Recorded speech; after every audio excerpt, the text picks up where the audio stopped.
Assalamualaikum warahmatullahi wabarakatuh. Perkenalkan terlebih dahulu, nama saya Anjas Melindo dari Program Studi Pendidikan Teknik Mesin Fakultas Keguruan dan Ilmu Pendidikan Universitas Sriwijaya Angkatan 2018. Pada kali ini saya akan membahas materi tentang las listrik SMAW beserta alat pelindung diri pengelasannya.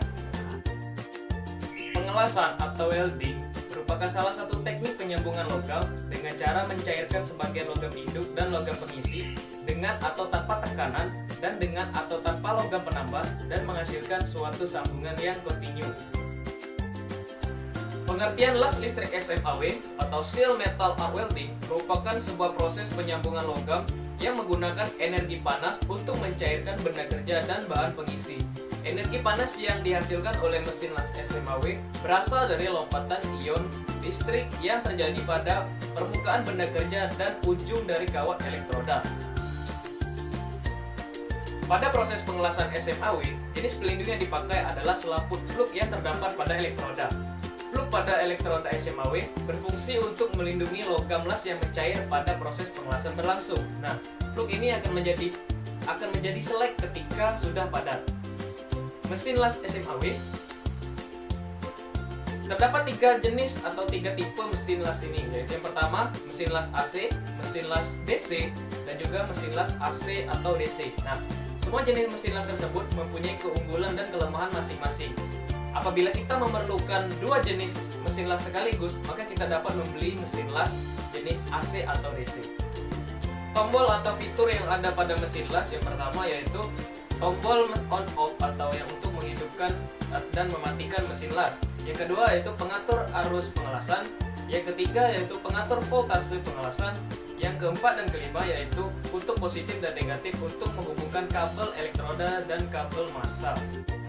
Untuk melakukan pengelasan, kita harus mempertimbangkan beberapa parameter. Nah, parameter pertama yaitu arus pengelasan, yang kedua voltase pengelasan, yang ketiga kecepatan pengelasan, yang keempat polaritas yang digunakan, dan yang terakhir adalah ketebalan material yang akan dilas.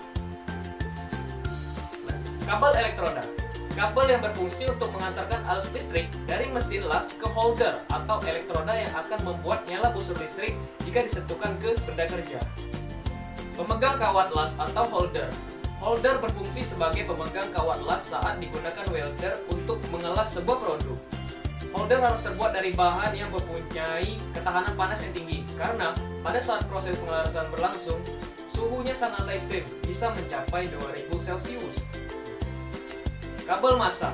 Kabel ini berfungsi untuk menghubungkan atau mengalirkan arus listrik dari mesin las ke benda kerja atau logam hidup. Klem massa. Klem massa ini adalah sebuah alat yang menghubungkan kabel massa ke logam yang akan kita las. Biasanya di klem massa ini terdapat penjepit untuk menghubungkan arus listrik ke benda kerja yang akan kita las. Selanjutnya, kawat elektroda SMAW.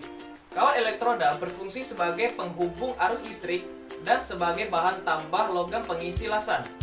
Pada kawat las SMAW, logam pengisi berada di dalam flux atau lapisan pelindung saat proses percikan pengelasan. Selanjutnya, palu las. Biasanya digunakan untuk membersihkan hasil pengelasan dari kerak las atau proses las jenis pelindungnya menggunakan flux atau sparet, yaitu percikan las. Yang selanjutnya yaitu sikat baja. Sikat baja ini biasanya digunakan untuk membersihkan hasil lasan atau membersihkan benda kerja dari kotoran yang menempel sebelum kita melakukan proses pengelasan.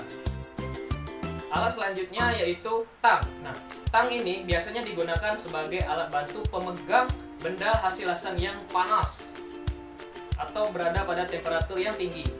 Selanjutnya, clamshell. Nah, alat ini merupakan alat bantu yang biasanya digunakan untuk menjepit kedua pelat yang akan disambung dalam posisi yang tidak bisa dipegang oleh tangan maupun tang. Contohnya posisi berdiri. Alat pelindung diri pengelasan SMAW. Alat pelindung diri pengelasan SMAW yang pertama yaitu apron atau baju pengelasan. Nah, baju pengelasan ini menutupi mulai dari bahu kita hingga mencapai kaki. Baju apron ini biasanya terbuat dari bahan yang memiliki ketahanan temperatur yang tinggi. Yang kedua yaitu helm las atau kedok las. Helm kedok las ini berfungsi untuk melindungi kita dari percikan api dan juga terdapat kaca hitam untuk melindungi mata kita dari cahaya laser yang sangat terang. Alat pelindung selanjutnya yaitu sarung tangan las atau welding glove. Sarung tangan ini digunakan welder untuk melindungi bagian tangannya pada saat proses pengelasan berlangsung. Alat selanjutnya yaitu sepatu safety atau safety shoes. Sepatu safety ini digunakan welder untuk menghindari lantai yang licin agar dia tidak terjatuh pada saat proses pengelasan. Biasanya di sepatu safety ini terdapat besi yang keras pada ujung sepatu. Nah, ini dimaksudkan agar tidak terjadinya kecelakaan, yaitu benda berat yang menimpa ujung kaki. Perlu diperhatikan, bekerja dengan mesin las listrik merupakan pekerjaan yang penuh risiko dan berbahaya. Karena dari itulah, selalu perhatikan keselamatan dan kesehatan bekerja dalam proses pengelasan tersebut, agar Anda dan orang lain tidak terluka. Mungkin itu saja materi yang bisa saya sampaikan. Lebih dan kurangnya saya mohon maaf. Kepada Allah saya mohon ampun. Saya akhiri. Wabillahi taufiq wal hidayah. Wassalamualaikum warahmatullahi wabarakatuh.